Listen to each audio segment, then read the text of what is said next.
ಈ ಗುರುಭ್ಯೋ ನಮಃ. ಹರಿ ಓಂ. ವ್ರತಗಳ ವಿಚಾರದಲ್ಲಿ ನೋಡುವುದಾದರೆ ನೂರಾರು ವ್ರತಗಳು ನಮ್ಮಲ್ಲಿ ಆಚರಣೆ ಇದೆ.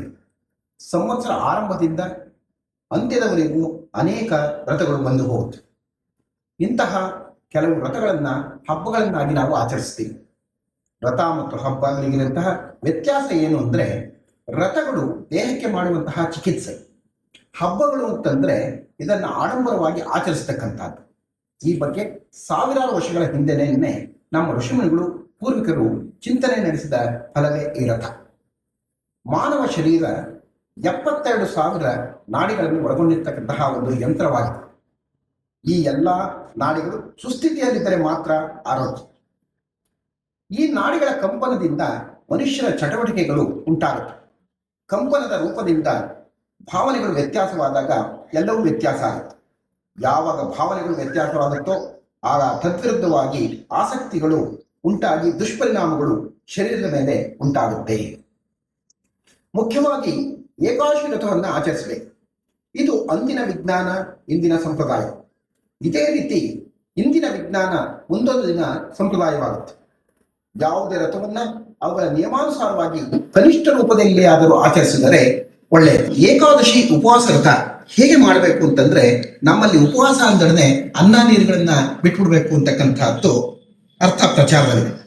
ಉಪ ಎಂಬ ಪದಕ್ಕೆ ಅರ್ಥ ಏನು ಅಂದರೆ, ಉಪ ಅಂದರೆ ಭಗವಂತನ ಸಮೀಪ, ವಾಸ ಅಂದರೆ ಧ್ಯಾನಿಸುತ್ತಾ ಕಳೆಯುವುದು ಅಂತಕ್ಕಂಥದ್ದಾಗಿದೆ. ಹೊಟ್ಟೆ ತುಂಬ ಊಟ ಮಾಡಿದ ಪಕ್ಷದಲ್ಲಿ ಭಗವಂತನು ಬಗೆಗಿನ ಆಲೋಚನೆಗಳು, ನಿದ್ರೆ, ಸೋಮಾರಿತನ, ಆಲಸ್ಯ ಮೂಡುತ್ತದೆ ಎಂದು ಊಹಿಸಿದ ಜನರು, ಹಿರಿಯರು ಭಗವಂತನ ಬಳಿ ಧ್ಯಾನ ಮಾಡಬೇಕು ಅಂದರೆ ಉಪವಾಸ ಮಾಡಬೇಕು ಅಂತ ಹೇಳಿದರು.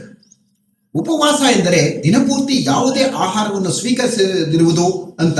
ಕೆಲವರು ಒಂದು ಹನಿ ನೀರನ್ನು ಕೂಡ ಸೇವಿಸದೆ ನಿಟ್ಟುಪವಾಸವನ್ನು ಮಾಡ್ತಾರೆ. ವ್ರತದ ದೃಷ್ಟಿಯಿಂದ ಆ ರೀತಿ ಮಾಡುವುದಾದರೂ ವೈಜ್ಞಾನಿಕವಾಗಿ ಅದು ತಪ್ಪು. ನೀರನ್ನು ಆ ದಿನ ಧಾರಾಳವಾಗಿ ನೀವು ಸೇವಿಸಬೇಕು. ಉಪವಾಸ ಎಂದೊಡನೆ ಊಟ ಬಿಡು ಎಂದರು ಕಟು ಉಪವಾಸಗೈದರೆ ಅದು ಮತ್ತಷ್ಟು ದೋಷ. ಅದು ಶರೀರದ ಆರೋಗ್ಯವನ್ನು ಭಂಗಗೊಳಿಸುತ್ತದೆ. ಉಪವಾಸದ ಬಗ್ಗೆ ಬ್ರಹ್ಮ ಕೈವರ್ತ ಪುರಾಣದಲ್ಲಿ ಹೀಗೆ ಹೇಳಿದ್ದಾರೆ: ಯಾನಿ ಕಾನಿಚ ಪಾಪಾನಿ ಬ್ರಹ್ಮಹತ್ಯಾ ಶತಾನಿ ಚ ಆಜ್ಞೇಯ ಅಶಕ್ಯ ತಿಷ್ಠಂತಿ ಸಂಪ್ರಾಪ್ತೆ ಹರಿವಾಸರೆ. ಇದರ ಅರ್ಥ ಏನು ಅಂತಂದ್ರೆ, ಏಕಾದಶಿ ತಿಥಿಯಂದು ಅನ್ನ ಆಹಾರಗಳಲ್ಲಿ ಬ್ರಹ್ಮಹತ್ಯಾದಿ ಪಾಪಗಳು ಪ್ರವೇಶ ಮಾಡುತ್ತವೆ. ಆದ ಕಾರಣ ನೀವು ಅಂದಿನ ದಿನ ಆಹಾರ ಸೇವನೆಯನ್ನು ನಿಷಿದ್ಧ ಮಾಡಬೇಕು. ಇನ್ನೊಂದನ್ನು ಹೇಳ್ತಾರೆ, ನಿರಾಹಾರೋ ಬೋಧೇಕಃ ಪ್ರತ್ಯಾಮ್ನಾಯ ವಿಧಾನತಃ. ಅನ್ನಕ್ಕೆ ಬದಲಾಗಿ ನೀವು ಅನ್ನ ತಿನ್ನುವಷ್ಟು ಅಥವಾ ಅದಕ್ಕಿಂತ ಸ್ವಲ್ಪ ಕಡಿಮೆ ಪ್ರಮಾಣದಲ್ಲಿ, ಅದು ಕೂಡ ಒಮ್ಮೆಲೆ ಸೇವಿಸದಂತೆ ಹಾಲು ಹಣ್ಣಿನಂತಹ ಆಹಾರವನ್ನು ಸೇವಿಸಬೇಕು ಅನ್ನುತ್ತದೆ ಶಾಸ್ತ್ರ. ನಮ್ಮನ್ನು ನಂಬಿಕೊಂಡು ನಮ್ಮ ಶರೀರದಲ್ಲಿ ಜೀವಿಸುತ್ತಿರುವ ಜ್ಞಾನೇಂದ್ರಿಯ ಮತ್ತು ಕರ್ಮೇಂದ್ರಿಯಗಳನ್ನು ಆಹಾರವಿಲ್ಲದೆ ನರಳುವಂತೆ ಮಾಡುವುದು ಅಪರಾಧವೇ ಸರಿ. ವಿಷಯ ವಿನಿವರ್ತಂತೆ ನಿರಾಹಾರಸ್ಯ ದೇಹಿನಃ. ಮಾನವ ನಿರಾಹಾರಿಯಾದಾಗ ಪಂಚೇಂದ್ರಿಯಗಳಿಂದ ಮುಕ್ತನಾಗುತ್ತಾನೆ ಎಂದು ಭಗವದ್ಗೀತೆಯಲ್ಲಿ ಹೇಳಲಾಗಿದೆ. ಆದಾಗ್ಯೂ ಉಪವಾಸವನ್ನು ಕೇವಲ ನಿರಾಹಾರಕ್ಕೆ ಮಾತ್ರವೇ ಪರಿಮಿತವಿಲ್ಲ ಎನ್ನುವುದನ್ನು ಕೂಡ ಹೇಳಿದ್ದಾರೆ. ಉಪರುಕ್ತಸ್ಯ ಪಾಪೇಭ್ಯಃ ಯಸ್ತು ವಾಸೋ ಗುಣೈಃ ಸಹ ಉಪವಾಸ ವಿಜ್ಞಾಃ ನ ಶರೀರಸ್ಯ ಶೋಷಣಂ. ಉಪವಾಸವನ್ನು ಎಷ್ಟು ಕಾಲ ಮಾಡಬೇಕು ಅನಿಸುತ್ತೋ ಅಷ್ಟು ಕಾಲ ಭಗವಂತನ ನಾಮಸ್ಮರಣೆ ಮಾಡುತ್ತಾ ಕಾಲ ಕಳೆಯುವುದೇ ಉಪವಾಸ. ಅನ್ನ ನೀರು ಬಿಟ್ಟು ದೇಹವನ್ನು ಕರಗಿಸುವುದು ಉಪವಾಸವಲ್ಲ. ಅತಿ ಮಿತವಾಗಿ ಲೌಕಿಕ ವಿಷಯವನ್ನು ಮಾತನಾಡಬೇಕು.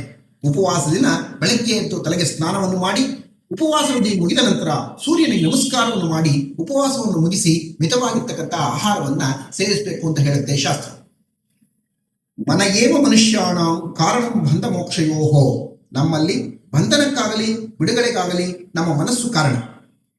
ಉಪವಾಸ ವ್ರತಕ್ಕೆ ಮಾನಸಿಕ ಸಿದ್ಧತೆ ಅತ್ಯಗತ್ಯ. ಮನಸ್ಸನ್ನು ನಿಯಂತ್ರಿಸುವ ಮೂಲಕ ಉಪವಾಸ ಮಾಡುವುದು ಬಹು ಸುಲಭ. ಉಪವಾಸ ನಮ್ಮ ಆರೋಗ್ಯವನ್ನು ವೃದ್ಧಿಸುತ್ತದೆ. 15 ದಿನಗಳಿಗೆ ಒಮ್ಮೆ ಬರುವ ಏಕಾದಶಿಯ ದಿನ ಶರೀರದೊಳಗಿನ ಜೀರ್ಣಾಂಗಗಳಿಗೆ ವಿಶ್ರಾಂತಿ ನೀಡುವುದು ಉತ್ತಮವಾಗಿರುತ್ತದ್ದು.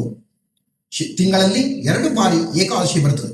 ಆ ದಿನವನ್ನು ದೇವರ ಸ್ಮರಣೆಯಲ್ಲಿ ಕಳೆಯಬೇಕು ಎಂದು ನಮ್ಮ ಹಿರಿಯರು ಏಕಾದಶಿ ವ್ರತವನ್ನ ಮಾಡಿದ್ದಾರೆ. ಜೀರ್ಣವಾಗದ ಆಹಾರವನ್ನ ಆ ದಿನ ಜೀರ್ಣವಾಗಿ ಮತ್ತು ಸಂಗ್ರಹವಾಗಿರ್ತಕ್ಕಂತಹ ಮಲ ವಿಸರ್ಜನೆಯಿಂದ ದೇಹ ಆರೋಗ್ಯವಂತವಾಗುತ್ತದೆ. ಭಗವಂತನ ನಾಮಸ್ಮರಣೆಯಿಂದ ಮಾನಸಿಕ ಆರೋಗ್ಯ ಹೆಚ್ಚುತ್ತದೆ. ದೇಶದಲ್ಲಿ ಎಲ್ಲರೂ ಈ ಆಹಾರ ಪದ್ಧತಿಯನ್ನು ಅನುಸರಿಸಿದರೆ ಆಹಾರ ಸಮಸ್ಯೆ ಸ್ವಲ್ಪ ಮಟ್ಟಿಗೆ ನೀಗಿಸಲ್ಪಡುತ್ತದೆ. ಸ್ಥೂಲಕಾಯದವರು 15 ದಿನಗಳ ಒಮ್ಮೆಯಾದರೂ ಉಪವಾಸ ಮಾಡಿದಾಗ ದೇಹದ ತೂಕ ಕಡಿಮೆಯಾಗಿ ದೇಹ ಕ್ರಮಬದ್ಧವಾಗುತ್ತದೆ. ಉಪವಾಸದಿಂದ ದೇಹ ನಿಶ್ಶಕ್ತಿಗೊಳ್ಳುತ್ತದೆ ಎನ್ನುವುದು ಕೆಲವರ ಅಭಿಪ್ರಾಯ. ಇದು ಸರಿಯಲ್ಲ. ಆಹಾರ ಸೇವನೆ ಮಿತಿಮೀರಿದಾಗ ದೇಹ ಹದಗೆಡುತ್ತದೆಯೇ ಹೊರತು ಒಂದು ದಿನ ಉಪವಾಸವಿದ್ದ ಪಕ್ಷಕ್ಕೆ ಸಮಸ್ಯೆ ಉಂಟಾಗುವುದಿಲ್ಲ. ಉಪವಾಸ ನಮ್ಮ ಆರೋಗ್ಯವನ್ನು ವೃದ್ಧಿಸುತ್ತದೆ. ಒಟ್ಟಿನಲ್ಲಿ ಹೇಳುವುದಾದರೆ ಏಕಾಸುರತಗಳಿಂದ ಆಹಾರ ನಿಯಂತ್ರಣವಾಗುತ್ತದೆ, ಏಕಾಗ್ರ ಚಿತ್ತ ಉಂಟಾಗುತ್ತದೆ. ಆಗ ನಾಡಿಗಳ ಕಂಪನ ಸುಸ್ಥಿತಿಯಲ್ಲಿರುತ್ತದೆ, ಉತ್ತಮ ಫಲ ಉಂಟಾಗುತ್ತದೆ.